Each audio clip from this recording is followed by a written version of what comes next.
The Year of Fulfillment 2025. Happy New Year 2025 to you all. I have just gone through another Christmas 2024, alone, and I expected a certain person not to show. I was alone with God. This is God's will. But God showed up instead.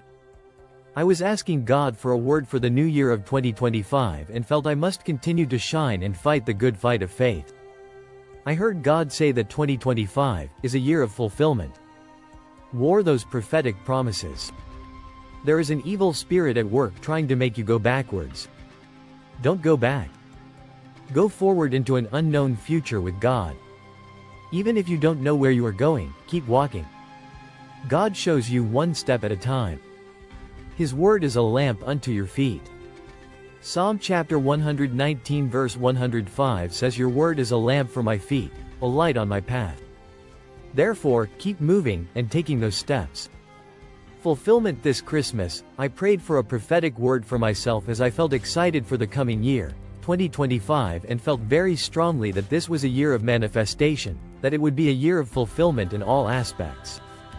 What you did not see manifest in 2024 will manifest in 2025. God is faithful. Christmas Eve is the number 24, and Christmas Day is the number 25. I felt God say this was the year of delivery and fulfillment. I felt led to read Psalm chapter 25, and the first 3 verses struck home. It is about battling disappointment. It is about hope versus disappointment. Our expectation comes from God. True hope from God, not false hope from the devil. Our hope comes from God, not man. To confirm this, Dr. Sharon Stone also gave a prophetic word for 2025 and said it was a year of manifestation, and to read Psalm chapter 25. She also said it was a year for the fighters. We must fight for what God has given us. I was so blessed that I was hearing God's voice right. I am in sync with God's prophetic promises. Therefore, we must put our trust back in God. In Psalm chapter 25, the first verse hit me, to first bring my life to Him. This I did do, at the beginning of this year, 2025, and I prayed Psalm chapter 25 and aligned myself with God's Word. This is a time to line up, show up, fight, and get the victory in prayer. As the psalmist says, "Unto you, O Lord, do I bring my life. O my God, I trust, lean on, rely on, and am confident in you. Let me not be put to shame or, my hope in you, be disappointed. Let not my enemies triumph over me. Yes, let none who trust and wait hopefully and look for you be put to shame or be disappointed. Let them be ashamed who forsake the right or deal treacherously without cause." Psalm chapter 25 verse 1-3, AMPC.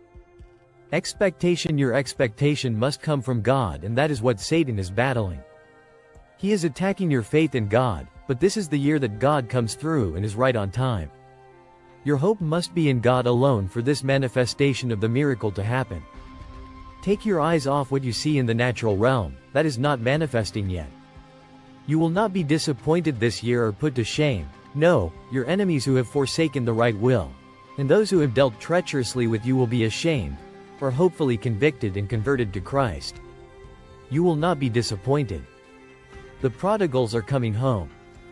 Effective prayer. The prayers of the righteous are effective. James says that the earnest, heartfelt, continued prayer of a righteous man makes tremendous power available, dynamic in its working. James chapter 5 verse 16, AMPC. Your prayers are not in vain. Angels stand ready to act on your word that you pray in the Spirit. This is a year of war like never before in prayer in 2025. God is a man of war. I hear some prophets saying this is a year of war in many aspects: natural wars, economic wars, and tech wars. God is working behind the scenes. Trust Him. Pray and decree His word. He is closing some doors and associations. A great door of opportunity for the gospel is about to open. It is a door that no man can shut. God is calling the Gideons, the Davids, the Jehus, God's gladiators to push back the forces of darkness trying to engulf us. He is calling the builders of His kingdom.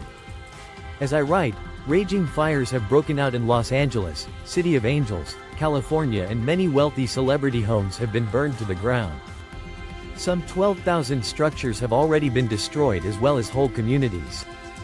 This horrific disaster is a trauma on an unimaginable scale. It is apocalyptic. News reports say that 25 people have now died and 24 missing. There are 180,000 people currently evacuated and living like refugees. Millions of pounds have gone up in smoke. Money does not save.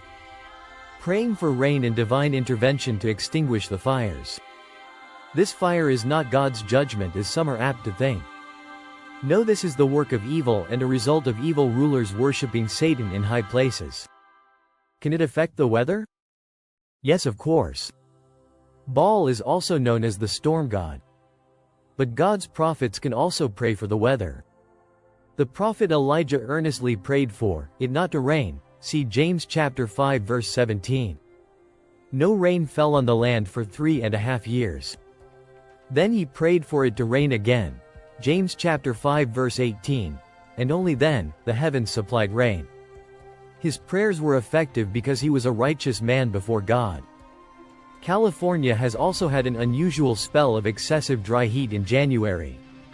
The Hollywood Hills have been ablaze. God's people and his prophets can intercede and pray for rain. Your prayers are powerful. Prophets make declarations and predictions of what will be and change the spiritual atmosphere. God's people are to tear down the high places of idolatry. This is warfare. Elijah was in constant battle with the false prophets of Baal. This is a time to call on God like never before. If necessary, go to the hills and pray. Cry out to God, your only help. The Lord watches over you. That is so comforting. As Psalm chapter 121 says, I lift up my eyes to the mountains. Where does my help come from? My help comes from the Lord, the maker of heaven and earth. The Lord watches over you. Psalm chapter 121 verse 1-2, 5a, Niv. Favor. I also felt led to read and pray Psalm chapter 30. This is a year where your mourning will turn into dancing. I have mourned, grieved, and prayed over a relationship for over 8 years now. I was praying about a long-standing situation where I have seen some breakthrough but not total victory. The verse about turning my mourning into dancing was really pertinent and spoke loudly to me. This is the year. God will break the cycle of mourning in many, and my broken heart will dance with joy again. Sometime we go through the long night, a dark night, pruning seasons, but the dawn is breaking. The psalmist says, for his anger is but for a moment, but his favor is for a lifetime, or in his favor is life. Weeping may endure for a night, but joy comes in the morning. Psalm chapter 30 verse 5, AMPC. And again his favor is highlighted to me in verse 7 by your favor, O Lord. You have established me as a strong mountain. You hid your face, and I was troubled. Psalm chapter 30 verse 7, AMPC. This is the year of extreme favor, double grace for your breakthrough. Great grace is upon you.